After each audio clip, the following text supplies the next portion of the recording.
एक सर्कल में दो कॉर्ड दिए हुए हैं और दोनों कॉर्ड एक ही साइड है, क्योंकि ये अगर दोनों कॉर्ड दो अलग अलग दिशा में हो तो अलग डायग्राम बनेगी, पर इसमें मेंशन है, आपके सामने क्वेश्चन दिख रहा होगा, ये ऑन द सेम साइड है और ये दोनों पैरेलल कॉर्ड की जो लेंथ दी हुई है, एक की 24 दी हुई है, एक की 10 दी हुई है।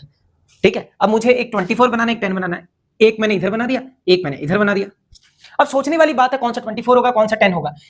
ये देखने में पता लग रहा है ये 24 है। एक और जो फंडामेंटल होता है कि सेंटर से जितना नजदीक होगा, जितना आप नजदीक रखोगे वो कॉर्ड की लेंथ बड़ी होगी, सेंटर से जितना दूर होगा उसकी जो लेंथ है वो कम हो जाएगी कॉर्ड की लेंथ।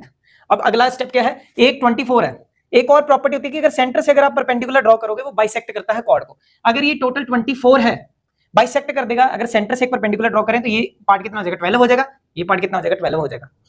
अगला जो कॉर्ड है उसकी लेंथ 10 है, तो फिर यहां से हमने सेंटर से एक परपेंडिकुलर ड्रॉ किया और ये कितना हो गया, ये इधर 5 हो गया और ये इधर 5 हो गया। ठीक है, उसके बाद वो कह रहा है इन दो पैरेलल कॉर्ड्स के बीच की दूरी दी हुई है, ये दूरी कितनी दी हुई है 7 दी हुई है, कितनी दी हुई है 7 दी हुई है। ठीक है, अब एक तो है इसका कन्वेंशनल तरीका करने का, हमें क्या फाइंड करना है इस केस में, रेडियस फाइंड करना है। तो जो रेडियस फाइंड करना है हम इसको इसके साथ जोड़ देंगे, ये r है। ठीक है, इसको भी इसके साथ जोड़ देंगे, ये 12 ऊपर कर देता हूं मैं थोड़ा सा, और इसको भी इसके साथ जोड़ देते हैं, तो ये भी क्या होगा r होगा, ये ट्रायंगल होगी। अब आपके पास दो ट्रायंगल दिखने लगे होंगे, एक ए बी सी और ये डी और ये ई। ठीक है, ये हम मान लेते हैं यहां से यहां तक x मान लेते हैं। अब बेटा अगर मैं ये ट्रायंगल की बात करूं, ध्यान से देखना, ये A B C, A B और ये सी, इसमें ये वाला चीज क्या रेडियस ऑफ सेम सर्कल है ना, यहां से बनाया हुआ है, इसके लिए भी यही रेडियस है, इसके लिए भी यही रेडियस है, तो ये r तो यही रहेंगे। ठीक है, तो ये जो r है आपके पास, r इस ट्रायंगल के लिए, और ये कितना है 5। ठीक है, और यहाँ पे क्या ये 7 है और ये x है, टोटल कितना होगा 7 + x होगा। अब इधर ट्रायंगल की बात करते हैं, अभी मैं इसको शॉर्टकट में करवाऊंगा, मैं बड़ा नहीं करवाऊंगा, बस बड़े की बस इक्वेशन बना दूंगा। अब इसके बाद CED, अब ये लेंथ कितनी है, यहां से यहां तक 12 है, कितनी है बेटा 12 है, और ये यहां से यहां तक क्या है r है, और ये कितना है आपके पास x है, ये 90 डिग्री होगा।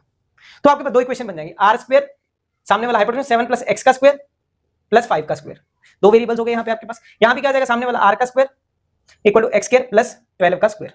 अब इन दोनों इक्वेशंस को आप सॉल्व करोगे तो आपके पास आंसर आ जाएगा।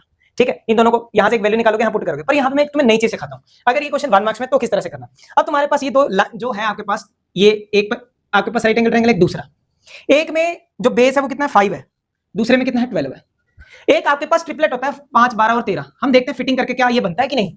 अगर ये 5 है तो उस अकॉर्डिंग क्या हो जाएगा 12 हो जाएगा, अगर ये 12 है तो उस अकॉर्डिंग क्या हो जाएगा 5 हो जाएगा।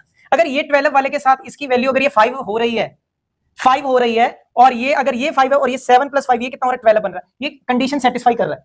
या हमारे पास ऐसा बोल सकते हो कि ये दोनों कॉर्ड का जो डिफरेंस है, ये 12 और 5, 7 का डिफरेंस भी आ रहा है, ये 12 हो गया पूरा, और ये क्या 5 है, तो इनमें का डिफरेंस 7 भी आ रहा है। तो यहां से ये पता लग रहा है कि ट्रिपलेट 5, 12 और 13 का बनेगा, और इस हिसाब से जो रेडियस, तो रेडियस आपका कितना आ जाएगा 13 आ जाएगा।